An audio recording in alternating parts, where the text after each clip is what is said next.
体力不济是什么意思？是不是父亲虽然抱得起阿离，却抱不起娘亲？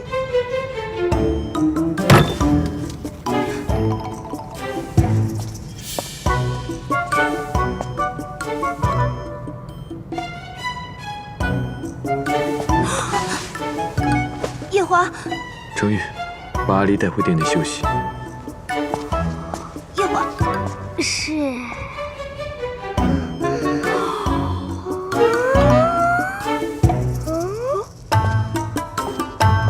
夜华，快点放我下来。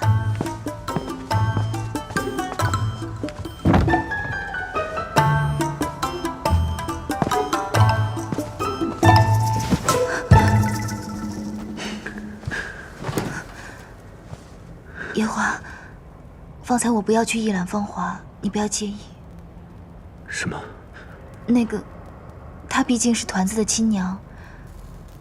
虽然我不知道她为什么会抛下你们跳下诛仙台，但是死者为大，在她曾经住过的地方与你不太好。我知道。我还有一件事。你说吧。我已经让奈奈把她的东西锁起来了，也告诉自己不再轻易打开，省得找不痛快。她的东西我已经烧光了。还有一件事。芊芊，你今天怎么有这么多事情要交代啊？方才说的都是过去的事，接下来说的这件是最重要的事情。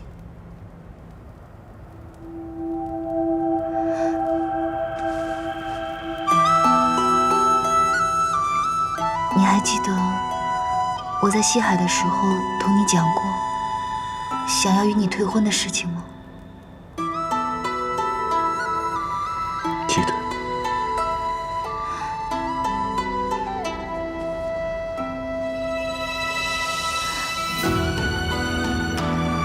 那个时候，我没有瞧清楚自己的真心，说的那番话，你莫放在心上。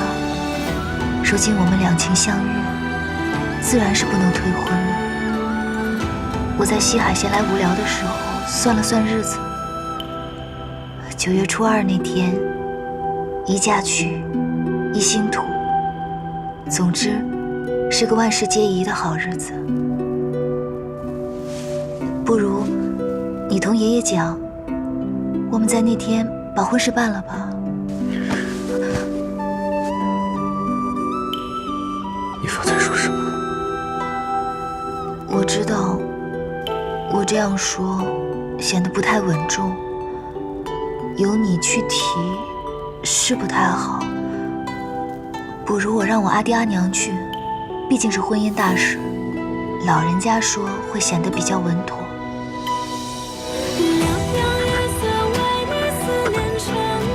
芊芊，你再说一次，你愿意同我走吗？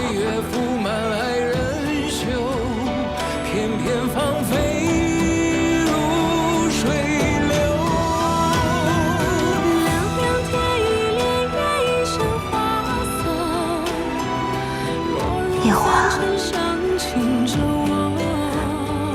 我爱你。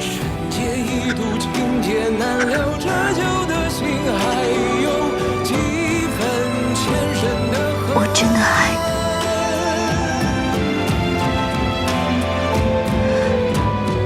我想永远都跟你在一起。我们青丘女子一向就是这么坦白的，有一说一，有二说二。可她自小在板正的9重天上长大，该不会嫌弃我这2句话太轻浮？就让情分落九尘，两是离合，谁还会穿上？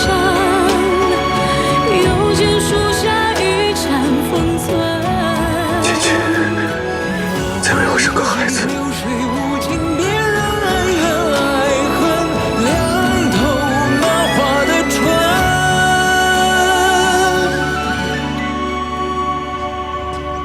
7万年前，你二哥也常常在这里遥望昆仑虚，想着那里的一个人。有时候我常常在想，要是自己不是异族的二皇子，该有多好。二哥说的可是司音上仙？那时候我以为他是天族的人，以为挡在我们之间的不只是天族和异族的间隙，还有2族不能通婚的规矩。以为他是天族人？二哥这是何意？司音他可是个天族男人啊！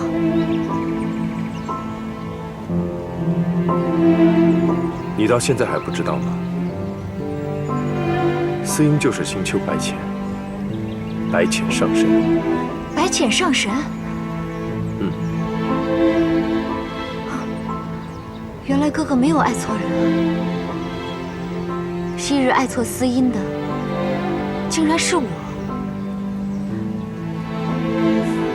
当时我年纪还小，就仰慕他仙君的身份，觉得仙族的男儿就该像他一般爽朗洒脱，爱也罢，恨也罢，干干净净的，没有什么弯弯绕绕，也没什么阴谋诡计。可现在，好吧，就算知道他是一个女儿身，我想，他也是个爱恨干脆的上神。是啊，安英就是如此。只要他想跟你断绝关系，就会断得干干净净，不留一丝一毫余地。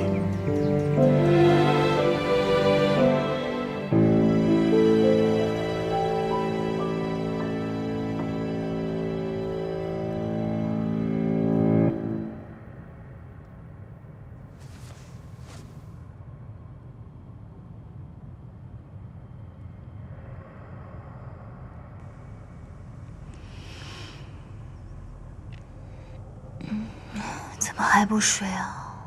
我都快让你折腾散架了。芊芊，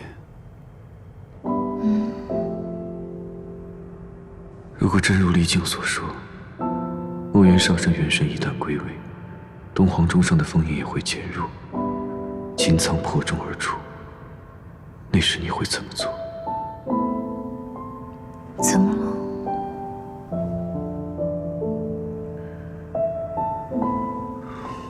若7万年前，你有机会先一步封印东皇钟，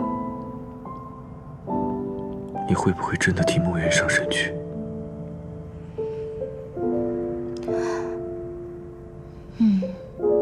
师父待我恩重如山，我有机会替他去，当然会去了。昆仑虚任何弟子都不会犹豫的。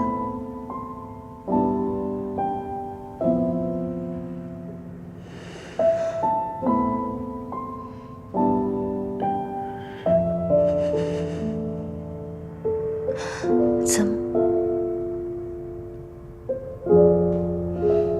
睡吧。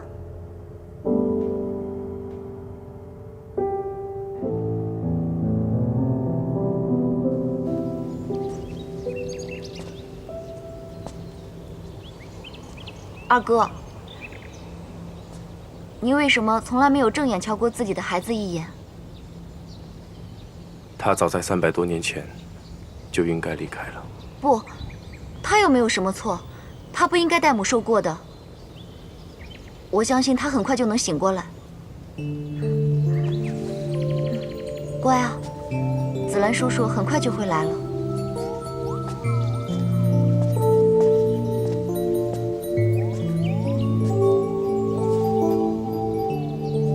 受紫兰师弟所托，特把此丹药带来。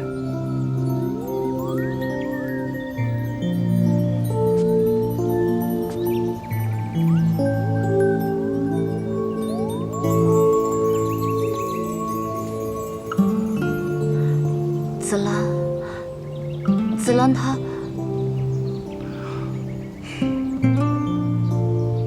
这是紫兰给你写的调理方子。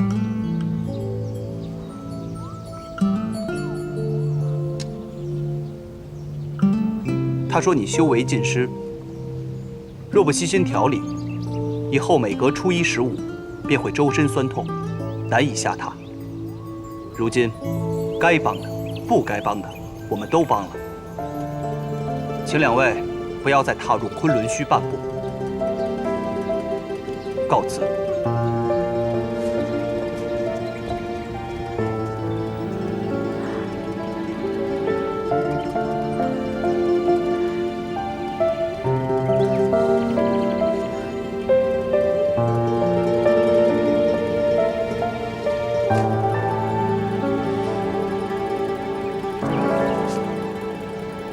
给孩子吃了吧。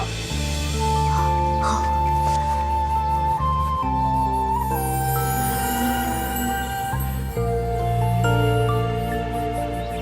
硬啊，乖，快哭出声来，快点啊，乖啊！啊，他醒了。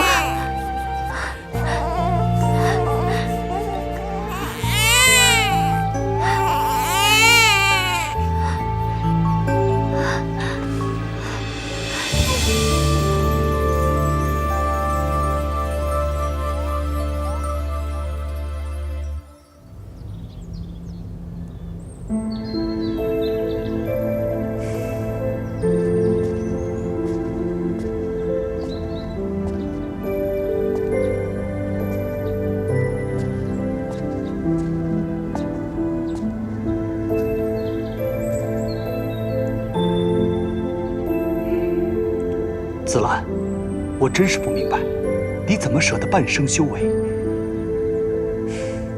那孩子的妖气深重，光有胭脂的修为救不了他，自然就需要我的修为了。唉，红颜果然祸水啊！二师兄，怎么好像比我还要感慨啊？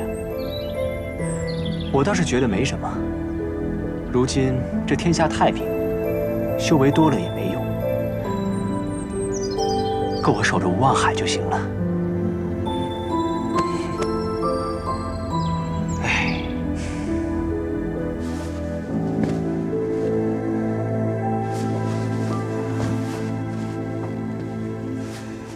月华，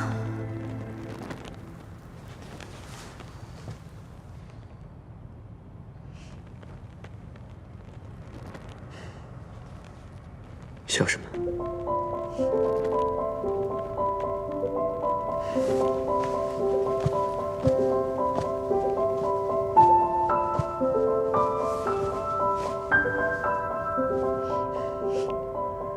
你在笑什么？许多人都会认错你跟我师父，但是我一次也没有认错过。除了初次见你在东海的时候，我愣了一下神。你跟师父还是很不相同的。是吗？嗯。师父的眼睛呢，不像你这般漆黑，不像你这样骨水无波的。你说你在神仙里面也算年轻的，怎么这样老成，显得比东华帝君还要老成？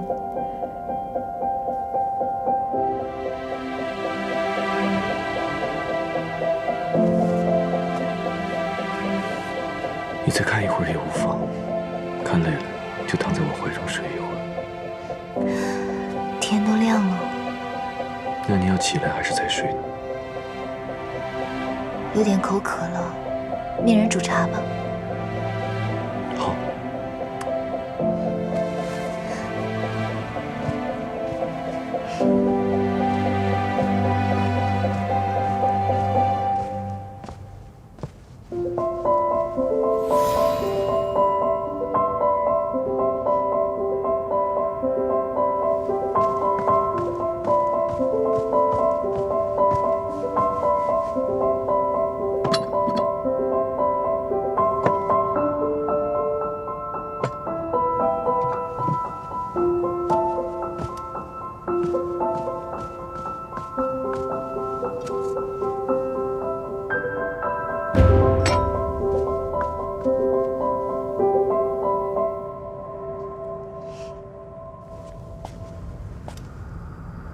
从今日起，你派人时时留意东皇钟，如有异动，立刻来报。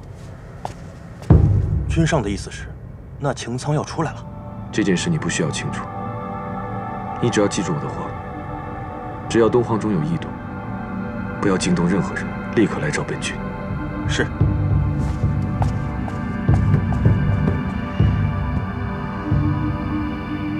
你说你亲眼看到白浅上神往君上的茶鬼里面下药？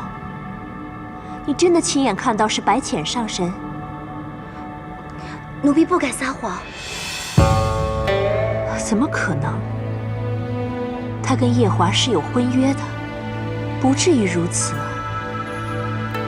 对于这位上神和君上的事，素锦始终有个疑虑在。难道娘娘没有吗？你在疑虑什么？你先退下。是。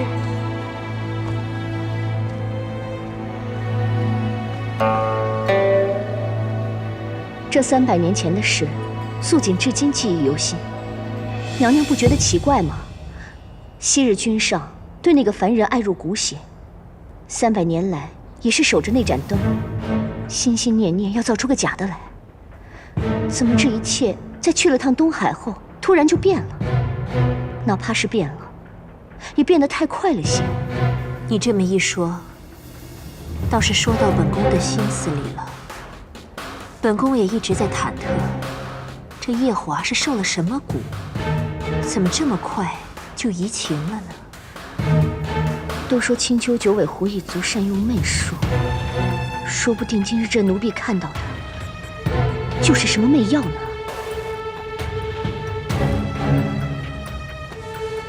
现在，这都是猜测。毕竟他是一个上神，又跟夜华有婚约在先的，他不至于如此。就算夜华对他无情，也是要娶的。有件事，娘娘恐怕不知。又有什么蹊跷之事啊？在君上去东海前，青丘的白凤九曾假扮成我的样子，去紫宸殿里偷走了劫魄灯。什么？偷走劫魄灯？那个白凤九，堂堂一个帝姬，怎么可能做出如此之事？你为何今日才告知本宫？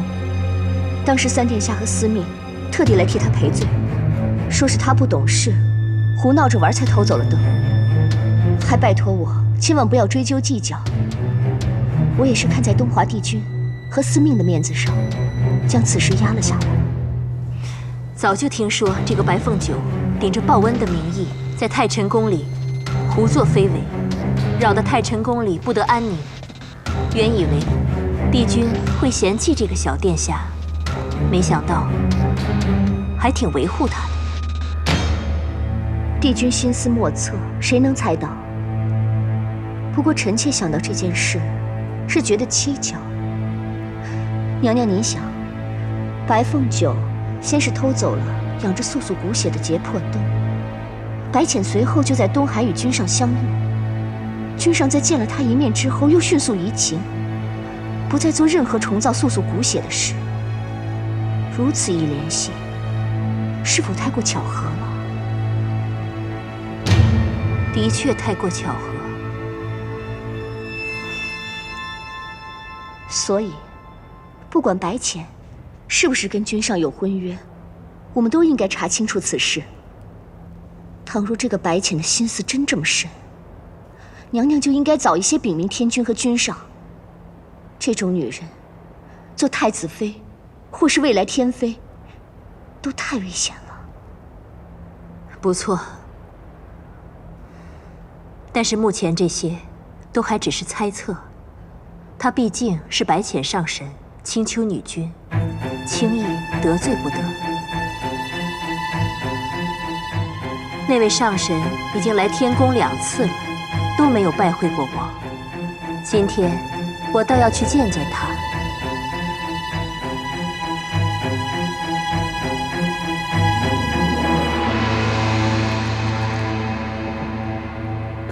娘亲，你看得太快了。你一个小孩子家看那么仔细做什么？等我看完了讲给你听啊。嗯。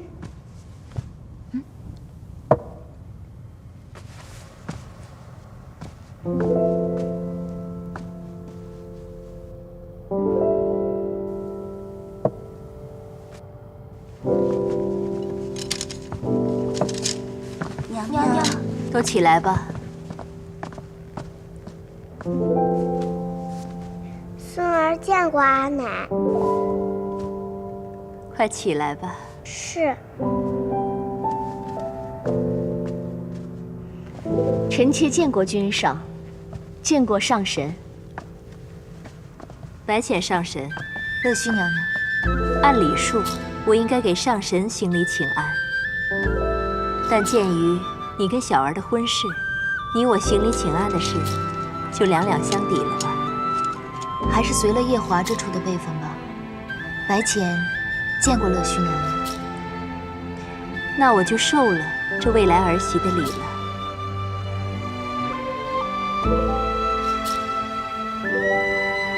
君上，夜华，你看你总忙于政务，茶都没来得及喝就凉了。母妃让人再去沏一杯新的给你，好不好？何必如此麻烦？此茶的温度正合儿臣的胃口。哎，那茶不能喝。这茶有什么问题吗？啊，我只是担心你喝了凉茶，身体会不舒服。你毕竟才刚大病初愈，万一喝了凉茶，身体又病了怎么办？母妃不必忧心，此茶正是浅浅为我准备的，里面添加了不少折颜上神给他的养生补气丹药，正是用来调理身子的。他怎么知道我偷偷放了调理的丹药？原来如此，上神有心了。娘娘无需客气，毕竟夜华也是我未来的夫君，我也希望他尽早调理好身体。话说到这儿，让本宫想起来你二人的婚事。上神已经先后来九重天2趟了，如今也没有要走的意思。要不然，把婚事提到日程上来吧，把这桩喜事提前办了。一来合乎天族的传统，二来也算了了天君和夜华父君的心事。上神意下如何？虽然我是青丘的女君，但是我毕竟上面还有父母在，婚事也要先问过他们。好，这样我跟天君先说一下，提前准备着。毕竟天族和青丘的婚事是大事，马虎不得。阿奶，阿丽喜欢你。哦，那你的意思是平时就不喜欢我了？平日也喜欢，但今日最是喜欢。阿丽就盼着夫君和娘亲能早日成婚，这样一来，阿丽就能光明正大去找娘亲了。哦，那要是不成亲的话，你就找不到娘亲了。若不成亲，娘亲她总是要顾及天族规矩，偷偷来寻夫君。你看这次就又是深夜偷偷来夫君的寝殿。若每次都这样，阿丽找起来实在不方便。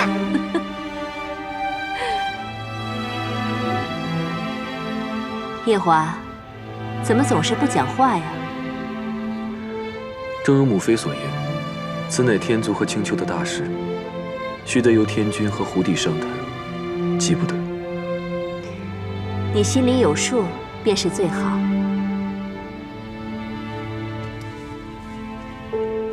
本宫就不耽搁太子殿下处理公务了，先走了。孙儿恭送阿奶。去看书吧。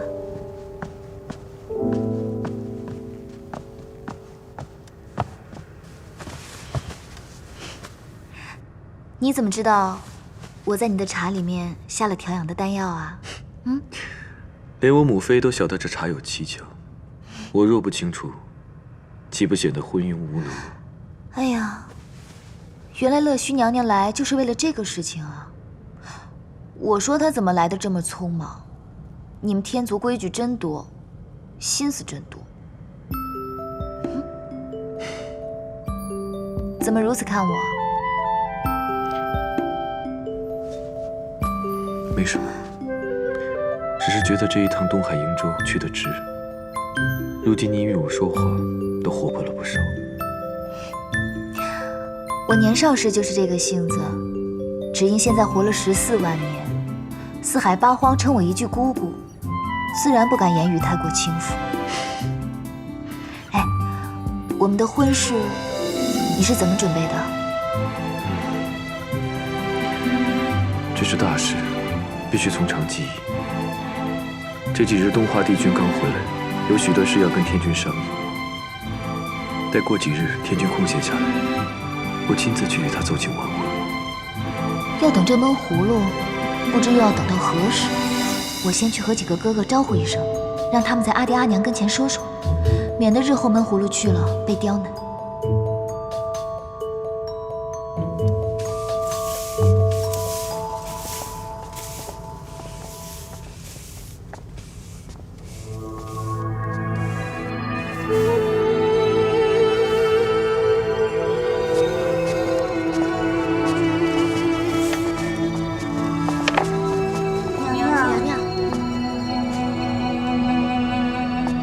你们这是在做什么？是在准备小殿下的生辰吗？君上素来不喜这等大红色，去换了吧。是君上亲自吩咐下来的，说青丘的姑姑即将嫁过来了，叫我们准备着。是这个道理。毕竟姐姐她是青丘上神，又是君上未来的正妃，马虎不得。稍后我回宫，势必也要与君上和乐须娘娘商量看看，如何准备这迎娶正妃的大礼。快去吧。是。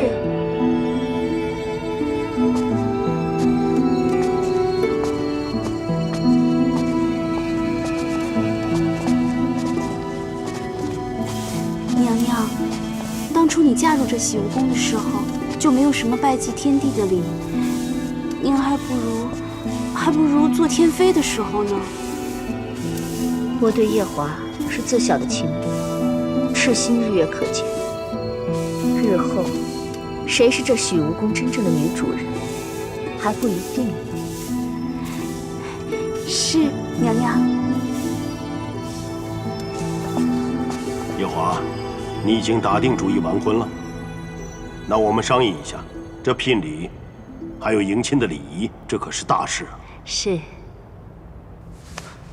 父君莫要高兴得太早，夜华还需下凡间历个劫。为何要历个劫？东海瀛洲的4大凶兽，继承了父神半生的法力，可夜华却砍了他们，这就是对父神的大不敬。儿臣这2天查了查天规，夜华理应下凡历劫。旁人都不计较了，你也就不要再计较儿子犯下的小错了。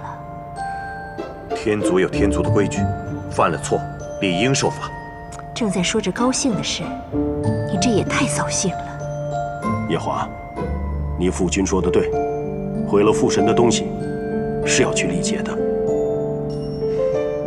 孙儿明白。不过你毁了神之草，这功过相抵，本君就罚你下凡，但不去历劫，让司命在你的运簿上留个空白，因缘际会，这都是上天说了算，你以为如何？孙儿遵旨。不过是历劫，最多2个月就回来了。依照夜华和青丘白浅的身份，怕是夜华返回天宫了。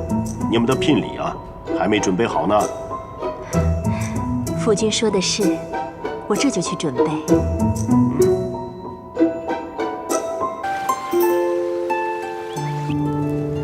姑姑，你真的要嫁给太子殿下呀？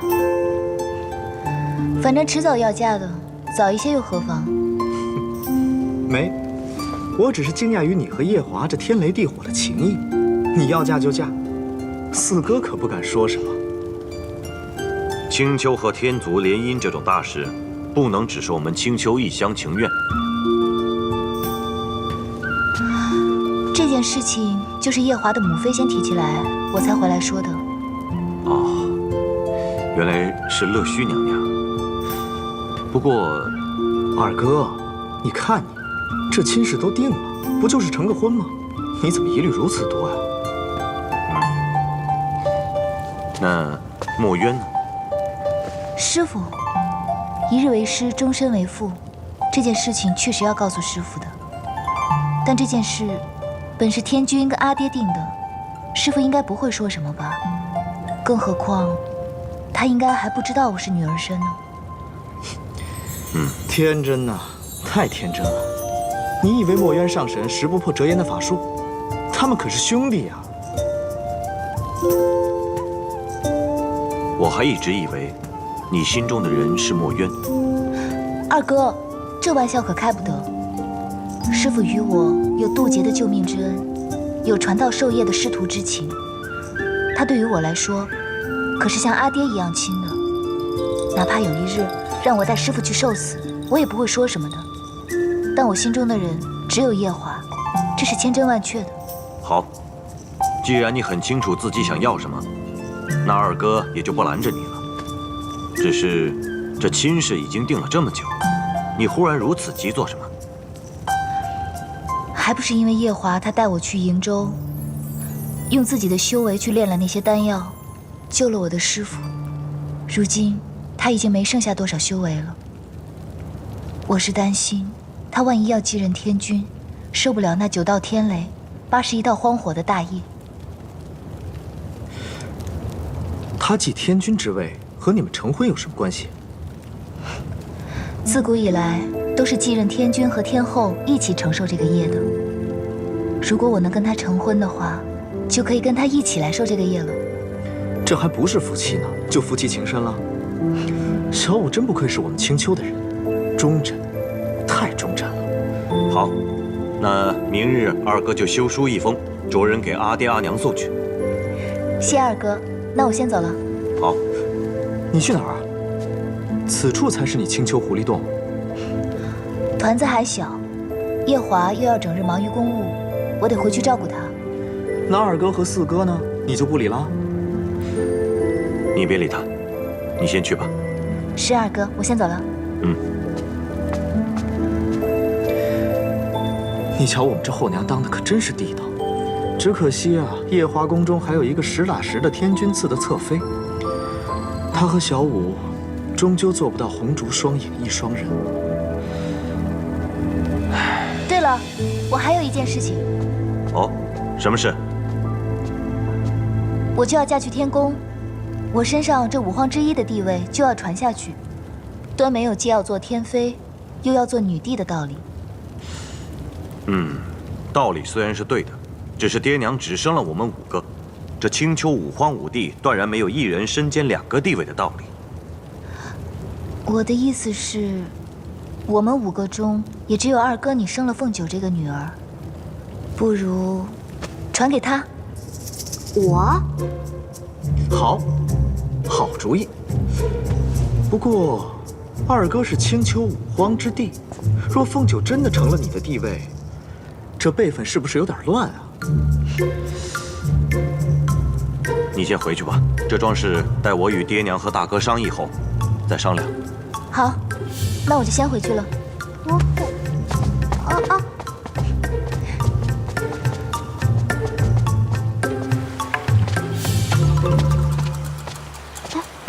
姑姑，你找我到底什么事啊？你爹又打你了？哦，没往死里打我，到底什么事啊？具体的呢，我也不是很清楚。只不过三殿下的那位红颜知己托我给你带句话，让你去9重天找他一趟。程玉元君？就是他。程玉元君做事一向很谨慎的，如果不是因为有什么重要事情的话，他不会特意托姑姑来找我的。具体的我就不清楚了，不过我看他的神情，好像还挺严肃的。我不同你说了，我要赶着回天上，同团子一起用晚膳呢。你要偷偷上天的话，就找四哥帮你吧。凤九恭送姑姑。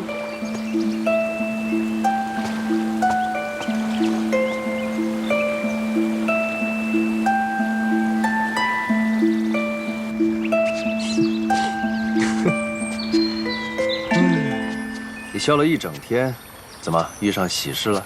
没错，而且是2件喜事。哦，第一，我们家小凤九要继承青丘女君位了。青丘女君位不是小五的吗？这便是第2件喜事啊！我家小五要嫁了，她这回啊，真是红鸾心动了，亲自找我二哥替她去和爹娘说，而且日子都定了，是9月初2。哎呀，莫冤啊，莫冤！你不说些什么？你不惊讶？连我二哥那种人都吓了一跳。有何惊，又有何讶？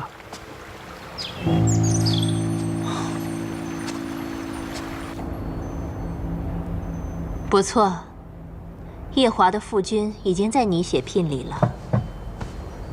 本宫也有很多事情要操办。素锦啊，你既是洗梧宫的侧妃，又是这宫里唯一的后妃，要帮忙操持起来。安排宫里的奴婢们都准备起来。真是好久都没有大喜事了。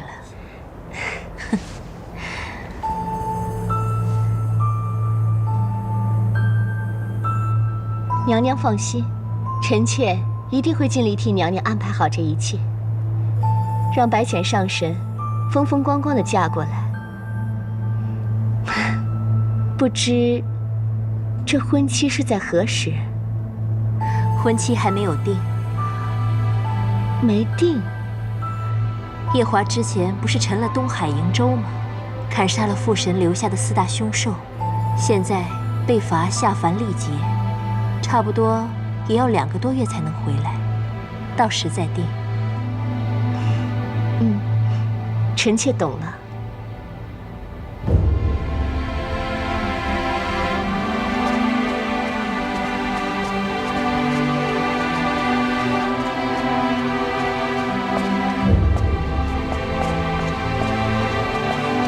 上神，君上可在里面？君上不知上神何时回来，让我留在此处，待上神回来之后，将上神带到君上那儿去。搞得这么神秘。上神请。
上神有什么吩咐吗？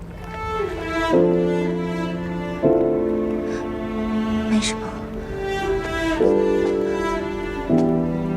这莲池，我以前也来过，为何今夜雾如此大？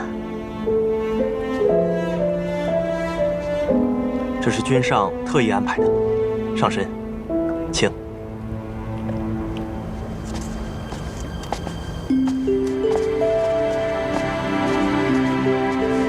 臣等拜见姑姑。倩倩，来，过来。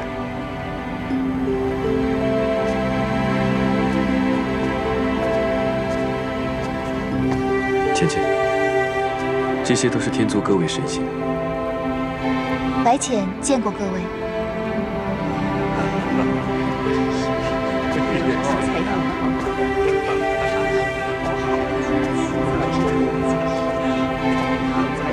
你怎么摆着天族太子的阵势来迎我？你可是九重天的太子妃，当然必须如此。没想到你这个人有时候……什么？还挺讨人喜欢。只是讨人喜欢吧。阿离拜见夫君娘亲。快来！娘亲怎么又偷偷跑来这里了？阿离以为要好些日子见不到你。娘亲去青丘找你的几个舅舅了，让他们安排安排，让娘亲尽早嫁给你夫君。真的太好了！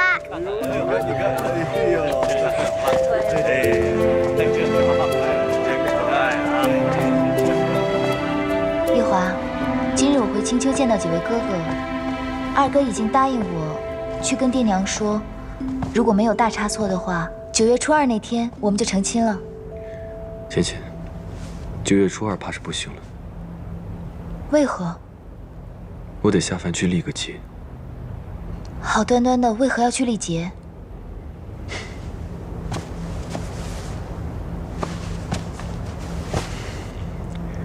此次下凡，和东海瀛洲那4头凶兽脱不了关系。虽然我毁了神之草是一件大功德，但是杀了那4头凶兽，这是一件大罪过。毕竟他们体内有父神一半的神力，如此功过相抵，还余下不少罪过。我便得接受惩罚，下凡去历劫。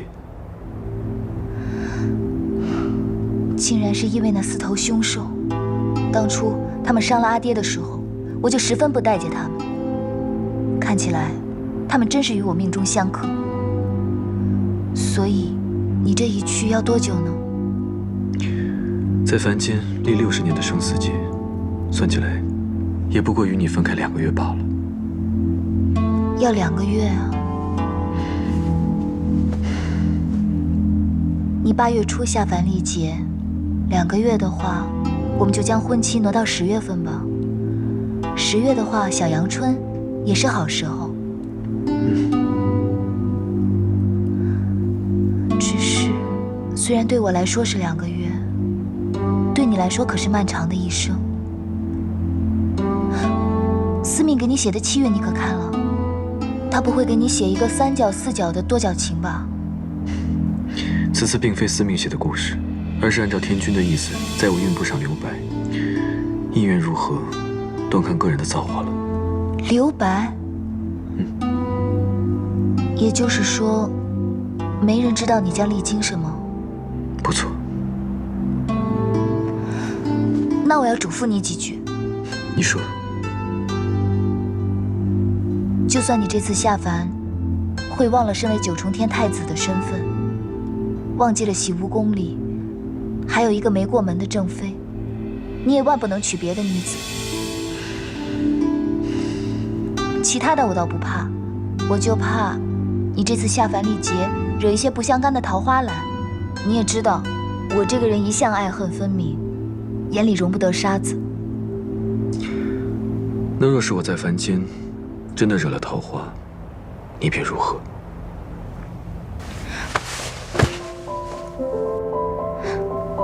若真有那个时候，我便将你抢回青丘，锁在狐狸洞中，让你日日只能看见我一个人，让你用膳的时候看着我，看书的时候看着我，作画的时候也看着我。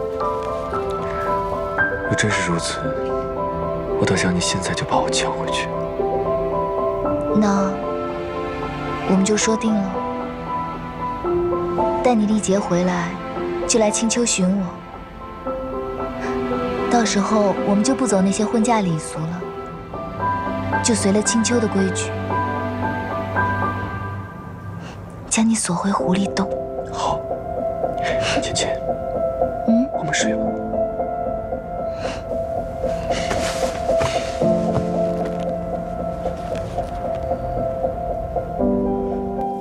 你要去天宫？嗯，当初我在天宫的时候，程元君对我非常照顾。他这次突然火急火燎的让姑姑带话给我，想来肯定是有天大的要紧事，我不能在这种时候推脱呀，四叔。你说的有理，人家一直照顾你，如今人家要求见你，你确实不应该推脱。嗯。不过，你爹严禁你离开青丘。可是四叔，你能走啊？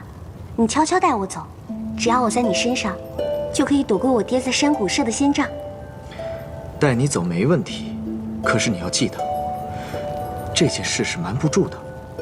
你这么一逃走，你爹肯定会去捉你的。而且你想一想，你这么费尽心力的逃走，肯定是要去天宫的。到时候你爹找都不用找你，直奔东华帝君那儿去了。我这次去不是去找帝君的。哎，算了，等我爹发现再说，先脱身要紧。四叔好不好呢？四叔，四叔，好好，你这丫头，四叔就成全你一次。多谢四叔。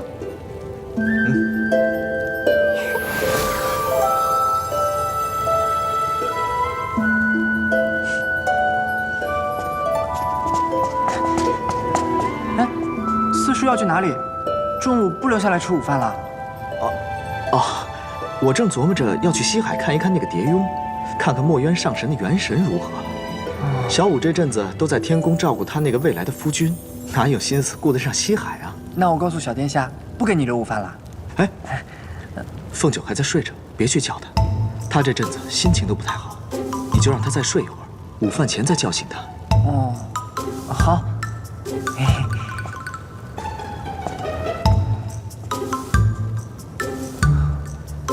四叔今天可真体贴。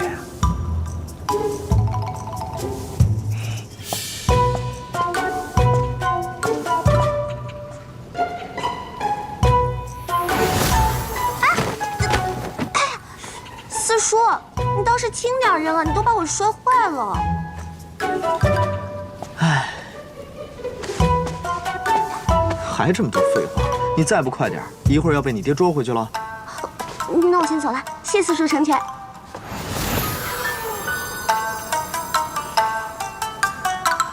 既然都找借口出来了，现在回去反倒麻烦，都是被这丫头连累的，连个吃饭的地儿都没有。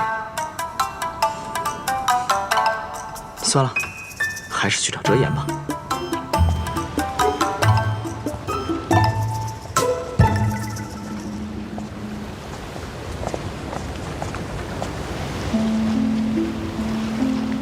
两位上神怎么突然来这里了？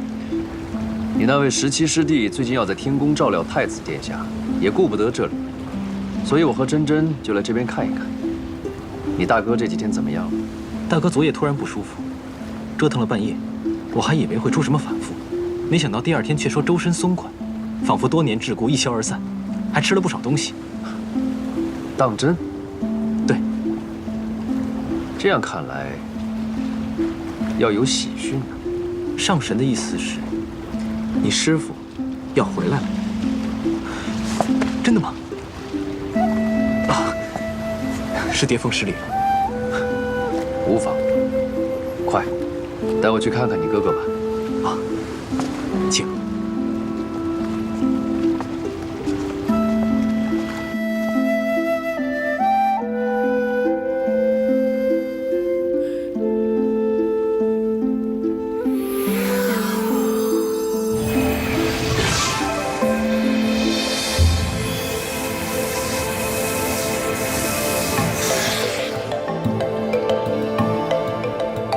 果然不出我所料，如今你师父的元神已经不在这里了。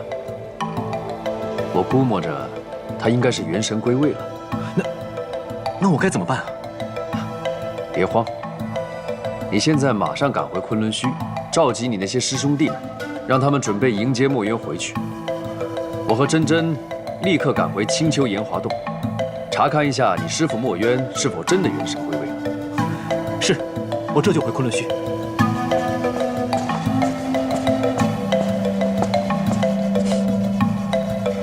看他的样子，根本不像昆仑虚的大弟子，倒像是个毛头小子。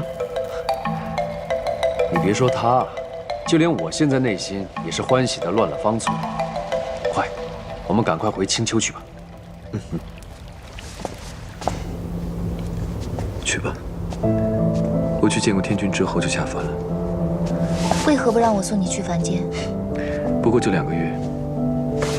若然知道青丘的白浅上神亲自去送，不怕旁人笑话你。你们天族的规矩真是麻烦。对了，有一个东西要拿给你，这个你拿着吧。玉魂。你可知离境为何把这个给迷谷？应该是因为在东海瀛洲的时候，我救了他和他妹妹。既然你救了他们，这个你收着也无不妥。你不感到奇怪，为何我收得如此痛快吗？你应该是怕离境借着这个来寻我吧？那我先走了。去吧。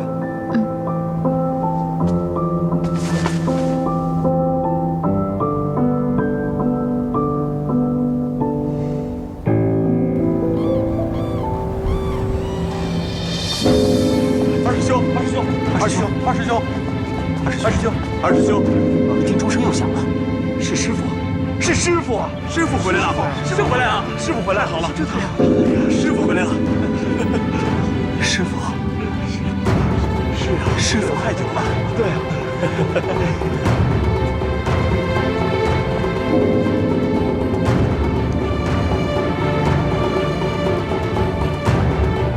是昆仑虚。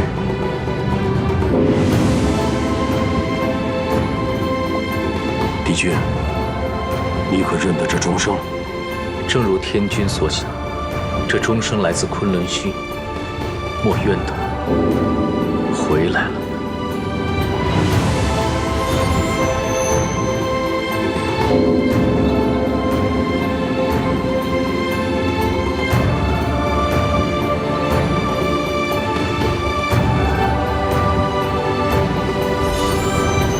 小五，大约今日你便能一偿多年的夙愿了。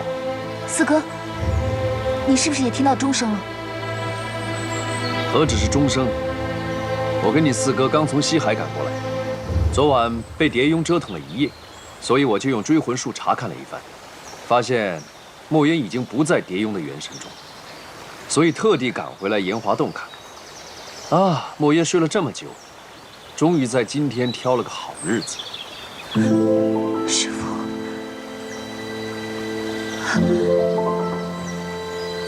师父他要醒过来了。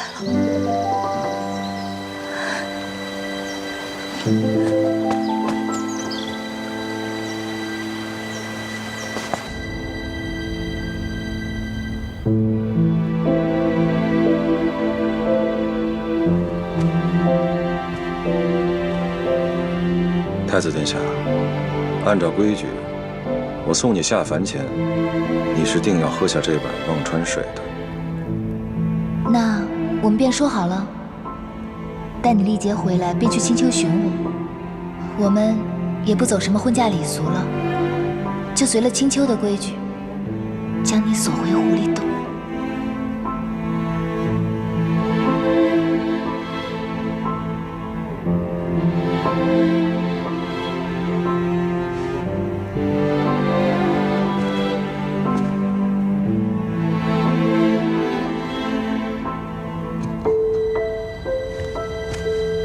芊芊，你要等我回来。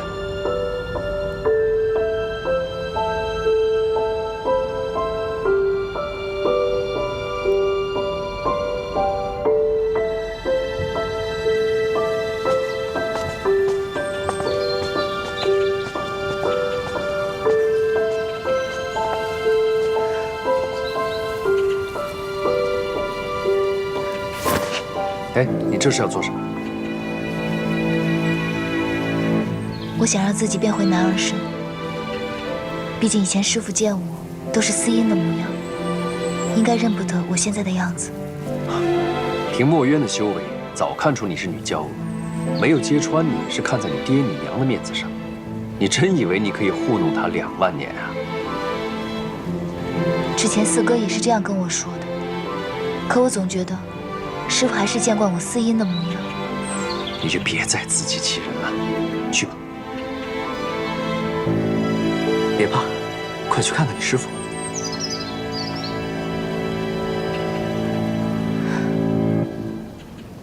7万年了，4海之内，6河之间，我看着青丘大泽旱了779回。7万年，是我白浅人生的一半。我用1半的人生，做了这唯一一件事，就是等着师傅醒过来。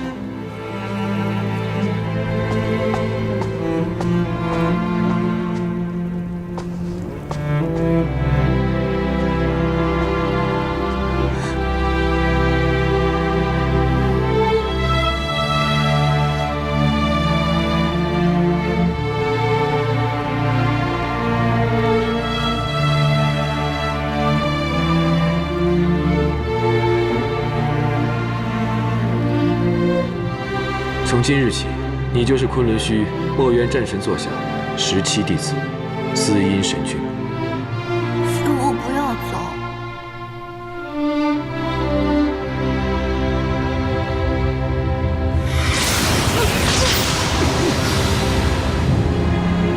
师傅，这天天跟我来生啊，师傅！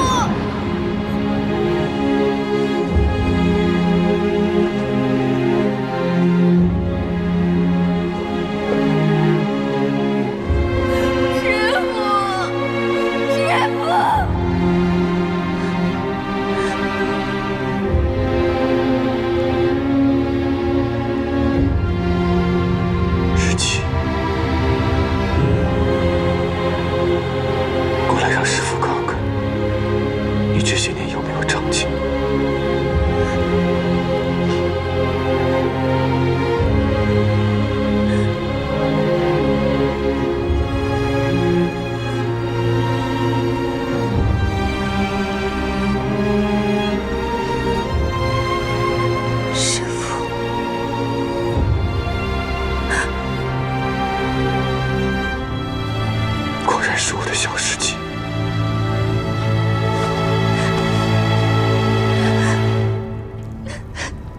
师父，你终于回来。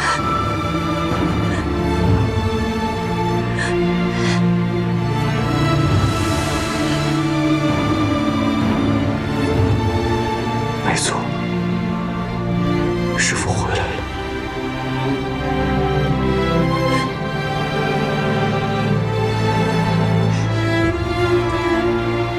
我的小世纪做这副打扮也是好看的。师父，你一点都没变。是吗？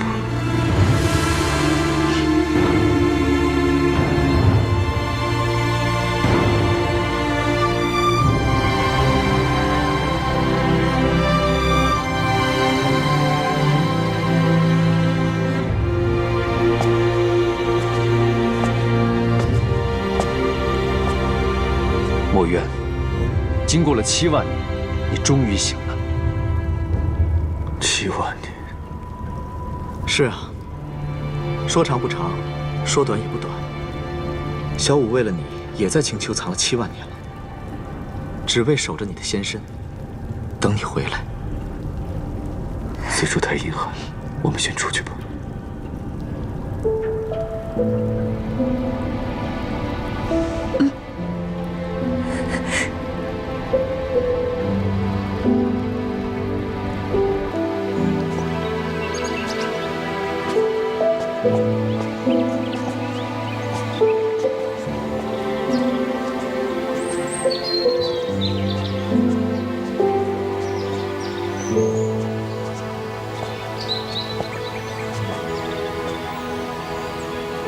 这7万年，想必你也吃了不少苦啊。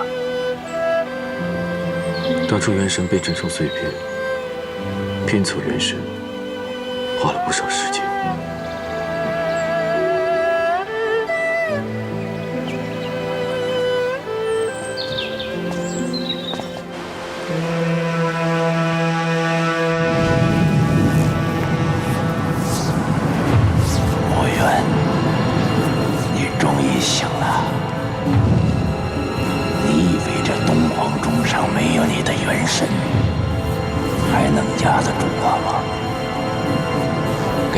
些时间，不会太久，我们就会相见。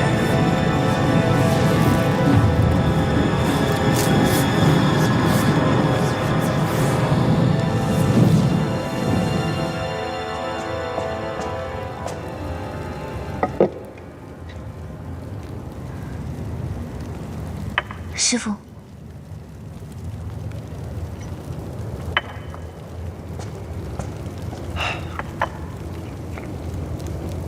哲言，我睡下的这7万年，可曾出现过跟我长得一模一样的人？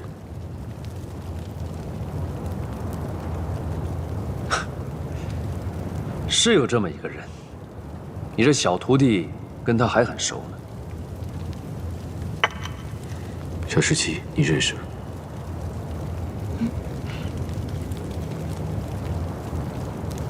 怎么？只有到了墨渊这里，你才知道什么叫怕。别不好意思，说吧。师父说的这个人，大约就是徒儿的未婚夫，天族太子。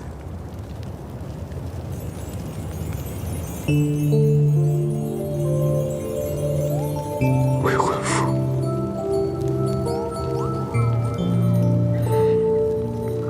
他叫什么名字？何时出生的？他叫夜华。大约7万年前，我将师父带离昆仑虚的时候，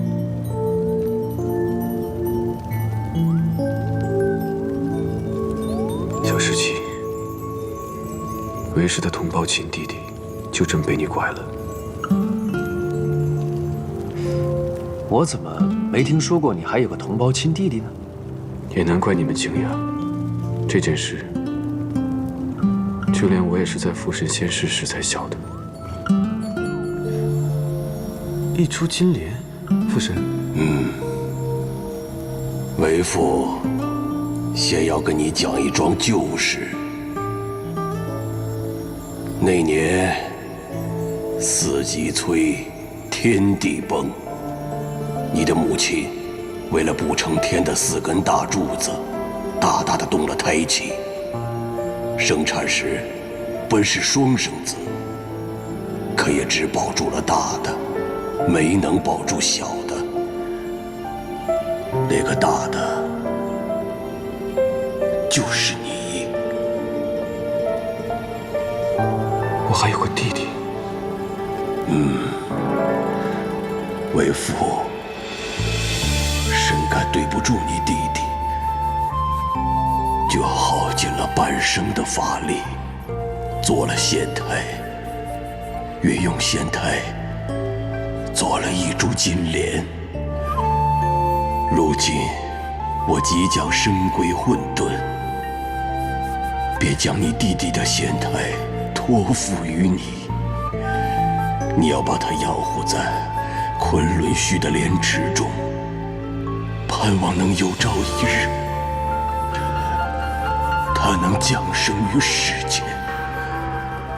你和他血脉相连，但愿能有机缘唤醒他，护他周全。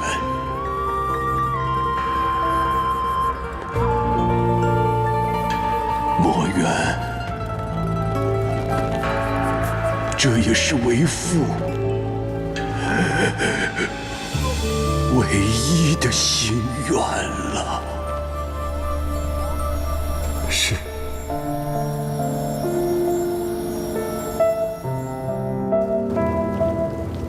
大约是我以元神升级东皇钟时，他终于醒了。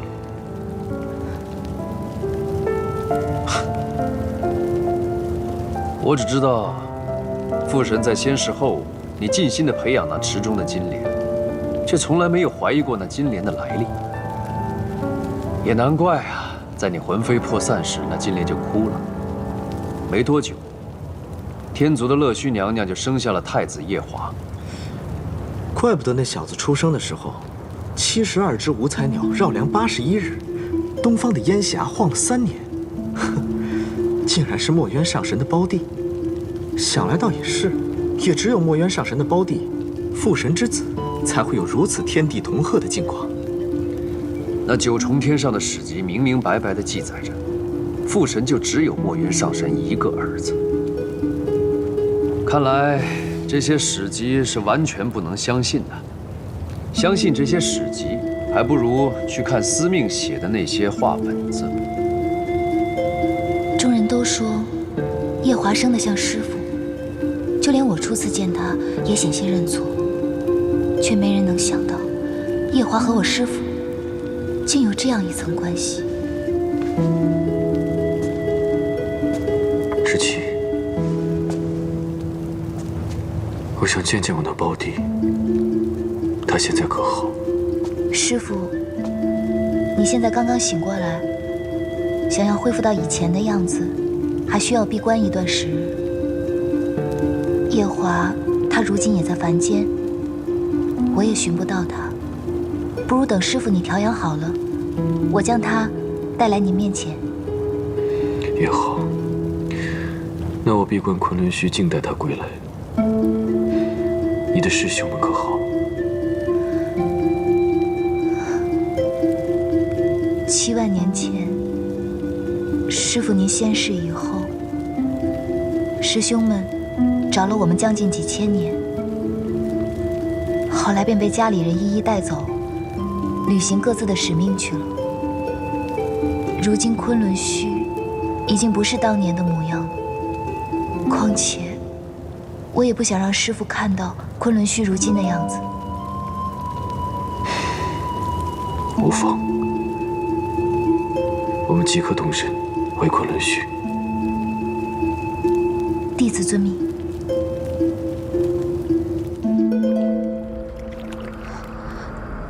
你说什么？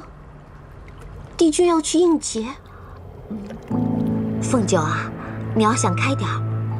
你看这天上的神仙，无论多有能耐，阶品多高，都是逃不过一个应劫的，最后都要身归混沌。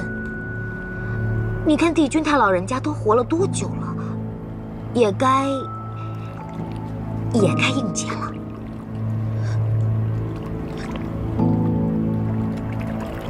我不相信，我不相信，我要亲自去问他。哎，帝君，帝君，帝君，帝君你在哪儿？帝君，帝君。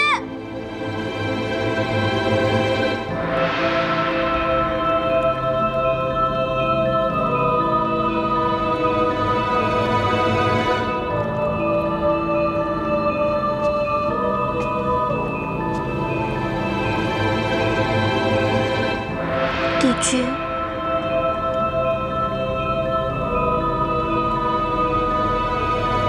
你哭什么？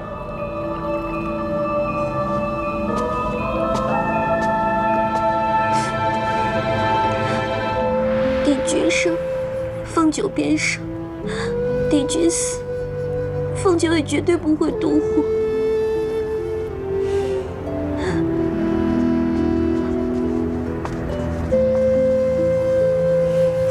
凤九，别这样。我不。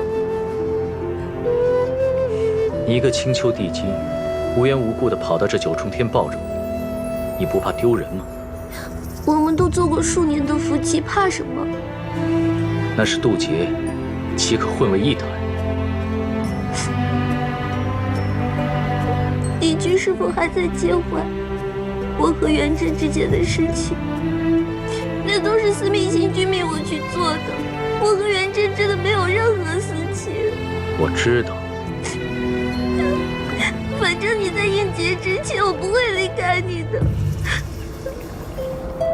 谁告诉你我要应劫的？难道不是吗？